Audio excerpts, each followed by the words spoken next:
I've often cautioned people against an over-reliance upon human language or human communication of any kind in attempting to transfer ideas from one person to another, simply because communication, or in particular in this case words, dialectic, is a means of describing or analyzing the thing in itself.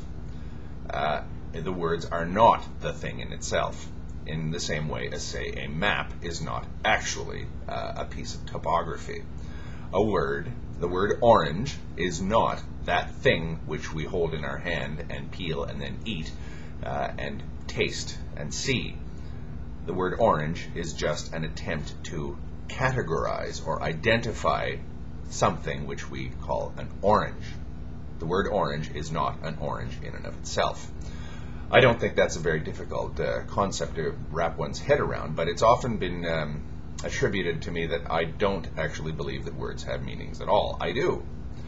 But I just say that these meanings are meanings that we place on words, and that we should be aware of the fact that we are just using symbols and concepts to describe things which are not the words themselves.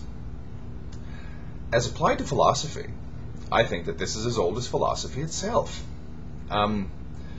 The concept of a self-detonating statement might actually be a valid one, but only if one uses it in relation to absolute statements.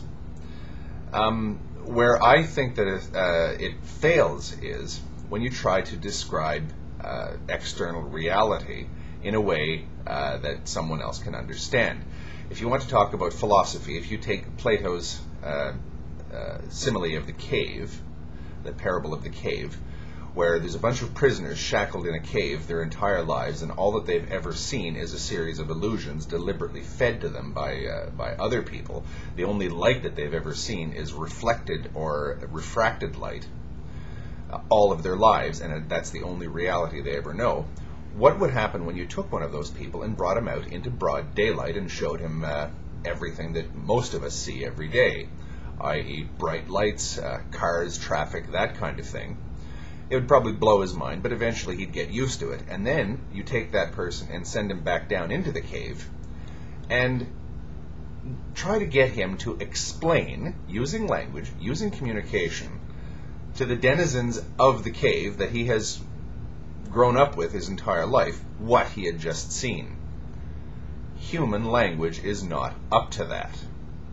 The form and content that you refer to, the form is easy enough. He can use words to try and talk about movement, talk about bright lights, this sort of thing.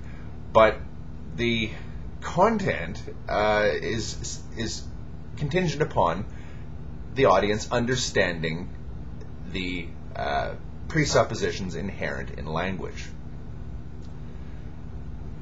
That fellow who's been taken out of the cave, shown reality outside the cave, and sent back in, would simply boggle the minds of his fellow cave dwellers. They simply would not have a means of understanding what he is saying. So, that's why I believe that words have meanings, and words are useful tools, but an over-reliance upon dialectic and an over-reliance upon a belief that all thought, all phenomena are expressible in language is a very powerful impediment to arriving at the truth, philosophical or otherwise. Thank you.